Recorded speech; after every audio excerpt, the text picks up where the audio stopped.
the state of Maharashtra, which is one of the economic powerhouses of the country, driving the growth of the country, as the tagline of Magnetic Maharashtra campaign states, it's truly made for business.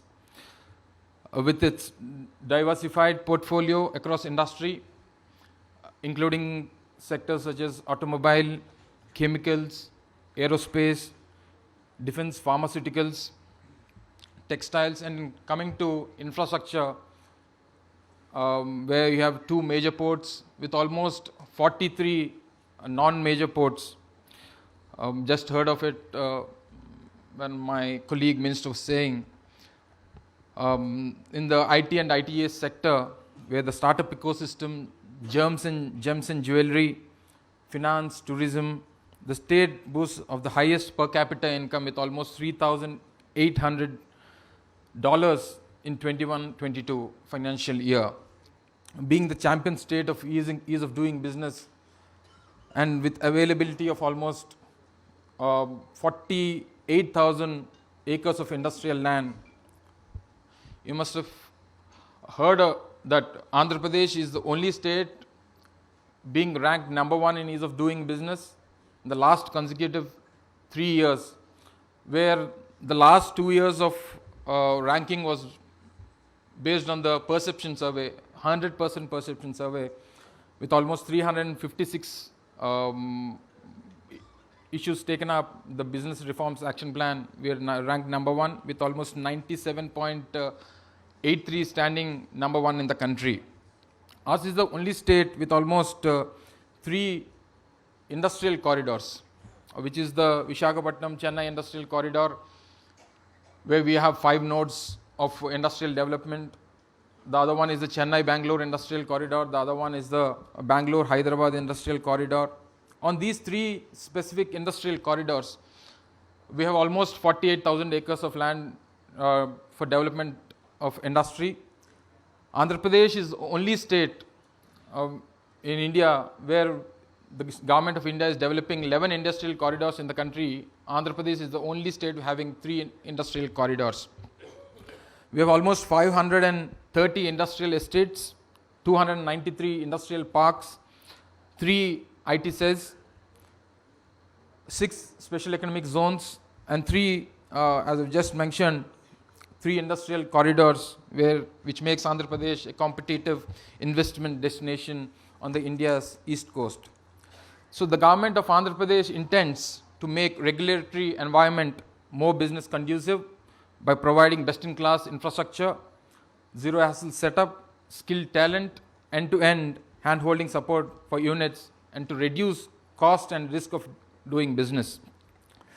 In 2020, we released the industrial policy with 3-year time frame that promoted a favorable investment environment, which is coming to an end probably in the next week, and we are coming up with the new industrial policy 23-28 with a 5-year plan, as our director just mentioned, which is going to be more suitable for the industrial people to come and invest in Andhra Pradesh.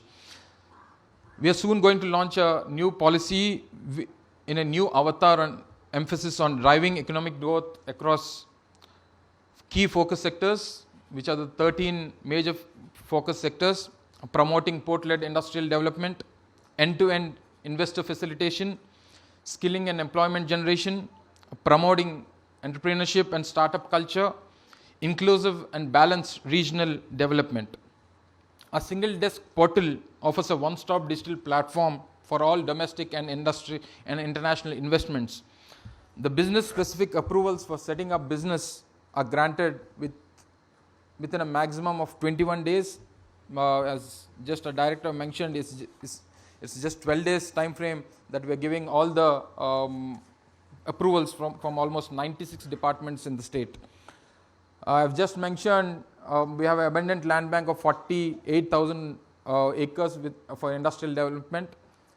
The existing industries in the state of Andhra Pradesh is in a land bank of almost 1 lakh acres are already functioning. The district level functionaries of Pollution Control Board, Town Planning, Factories Department have been empowered to grant pre-establishment and post-establishment approvals for MSMEs at district level through decentralization.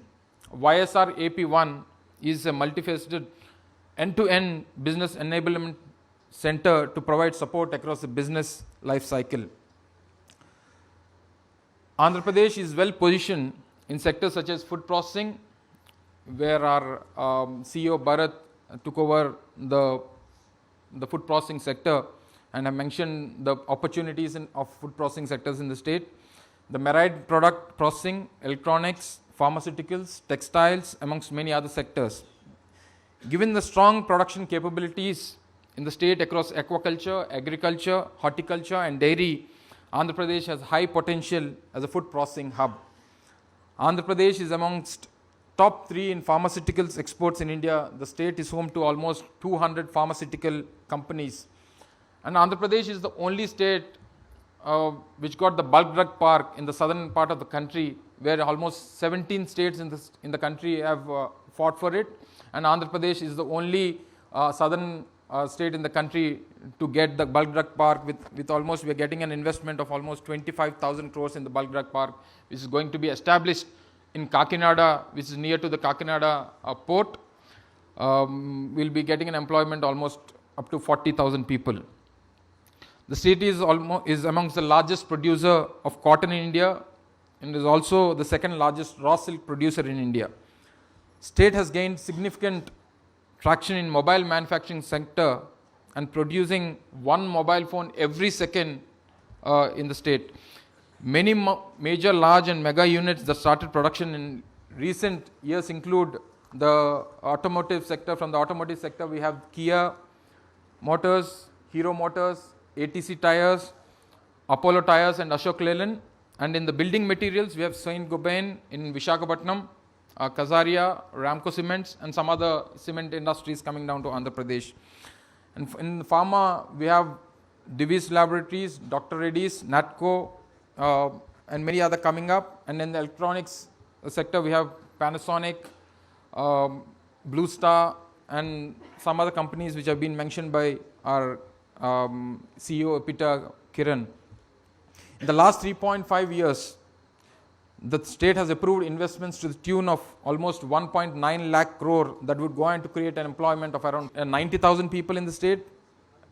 And 89 major large projects are under active implementation with a total investment of almost 2.2 lakh crores with potential to create employment of almost 30,000 people.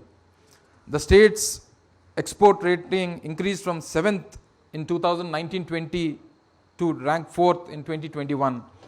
According to the Leeds report, 2022, the state's exports increased by 15.31% from the previous year 21-22, classifying it as achievers in the coastal states. Andhra Pradesh currently exports almost 2,100 products to nearly 190 countries. Some of the major products that we export from the state cover sectors such as marine products, shipbuilding, bulk drugs, pharmaceuticals, rice and spices. So coming to the maritime sector, we have 6 operating ports as of now. 3 are being constructed by the government, 1 by a private developer.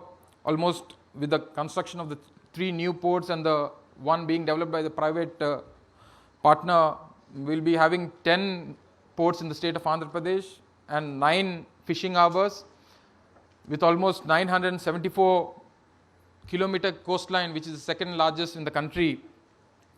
Our maritime board, under the leadership of our dynamic chief minister, we are going to spend almost 15,000 crores on the maritime sector, which will lead to the port-led industry in the state. So as I've mentioned earlier, ease of doing business, we are ranked number 1 in the last 3 consecutive years, ranked number 4 in SDG India 2021 by Niti Aayog across social, economic and environment criteria, ranked 6th in exports in 21-22, worth almost 1.44 lakh crores, recording a growth of 15.31% over the previous year. So with this, the Andhra Pradesh government conducting the Global Investment Summit 2023 is the perfect platform for businesses to take advantage of Andhra Pradesh growth trajectory. I kindly extend a personal invitation to all of you to participate in the summit on March 3rd and 4th in the city of destiny, Visakhapatnam. Andhra Pradesh is a state where abundance meets prosperity. We welcome you all on behalf of the government of Andhra Pradesh, on behalf of the Honorable Chief Minister Sri Y.S. Jagan Mohan Reddy Garu, to come to Visakhapatnam, the future capital of the state.